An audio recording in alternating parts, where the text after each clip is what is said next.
Eric, back in the naturopath, we're talking about autoimmune disease. We just talked about the best diet for autoimmune disease, which I think is a fresh, healthy, natural diet, avoid of junk. Let's look now at specific foods. I've got an interesting sheet here from the AIP, the Autoimmune, is that AIP, the Autoimmune Paleo Diet?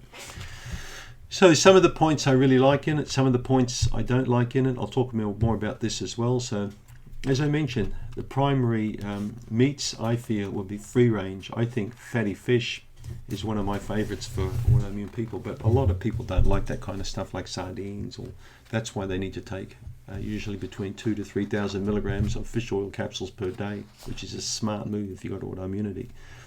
But fish, eggs, lamb, free-range chicken, these are all good proteins. I put red meat right on the back burner. It's not a good one for autoimmunity at all, is to have red meat in the diet. Vegetables, but I can't work out why they have this no nightshade thing. They keep beating this no nightshade drum. You know, tomatoes, eggplants, peppers, potatoes, they say no, no, no. It's almost like they've just completely eliminated this whole category of vegetables. I just can't buy it, people. I've got too many people I've worked with over the years who thrive on tomatoes and nightshades, even autoimmune patients. So I'm not going to draw down a line and say no nightshades because you've got this condition. To me, that's just a dumb thing to say. Some people may not do well with nightshades, but I don't believe it's the majority at all. Right? Sweet potatoes, fantastic food for autoimmunity. Why? Because they've got some of the best fibers in them for building really good levels of bifidobacteria and beneficial bacteria. So I like sweet potatoes, and I think that they're a welcome addition to the diet. Now remember, sweet potatoes are not a potato, okay? They're a different kind of family altogether, right? Fruits, the berries. The pinnacle fruits are the berries. Of course, raspberries, blueberries, strawberries, black currants are very good, and red currants. Excellent fruits. And of course, avocados are fruits that I think are really good to eat. One per day, if you can eat one per day. Don't forget also the vegetables, the brassica vegetables. Okay, so some of my favorites to recommend would be broccoli, kale, right, cauliflower, collards. All of these are fantastic vegetables to eat for autoimmunity because they aid in liver detoxification. Particularly good for females is to eat a lot more brassicas because they allow the body also to break down more hormones and assist in that excretion of toxic bile. So bitter foods are great for autoimmunity. Grapefruits, maybe some olives, the brassicas, lemons, foods like that. Coconut products for some people are really good. Others make them sick. I find they just don't like them. They feel queasy or sick on them. Particularly relevant if you've got a yeast problem because of the high amounts of the caprylic acid and capric acid in the coconut. So yeah, coconut is a good one to add in there. Now the fermented food, just be careful because in my experience, many people when they start on fermented foods can get really sick and need an adjustment period. You don't just jump into eating everyday kefir, sauerkraut, yogurt. You don't do that.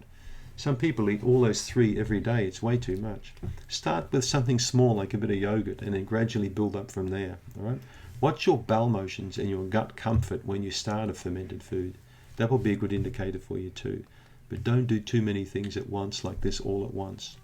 To me, that's like saying, well, why are you doing CrossFit plus weights plus you're going, you're doing this, you're doing like 5 different sports all at the one time, You don't do that. You do one thing. So it's the same with these fermented foods. Don't do 3 all in the one day. It's overwhelming for the gut. Right? They're saying here honey or maple syrup in the AIP to be used in small quantities. I find honey now, then I got more experience with recommending honey because I'm a beekeeper. I found honey in most cases to be perfectly acceptable for the wide range of gut conditions without affecting the person. Honey is not a normal type of sugar. So many people can experience good digestive comfort and immune boosting from having honey.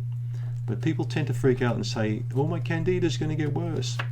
But try a little bit of honey in your diet. It works quite well.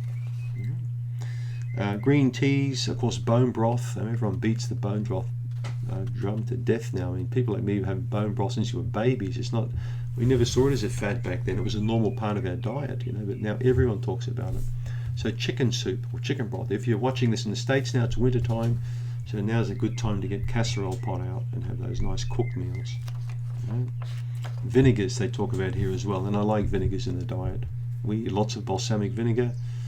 I eat different types of vinegars. Apple cider vinegar from Bragg's I find quite nice. So yeah, there you have it. When you've got autoimmune disease, you want to always focus on fresh foods. So if you've got a diagnosed condition, I can't highly recommend enough that you grow some of your own foods. Okay, I really want to motivate people to get into this culture of at least growing some tomatoes, some lettuce, some green stuff at home. You'll really notice the difference in your health, and you'll really enjoy eating to a much higher degree. So there you have it. Try and keep away from takeaway places. Pizza's no good. Stick with fresh stuff. Come into the next video, I'm going to talk about what not to eat with autoimmune disease. Catch you then.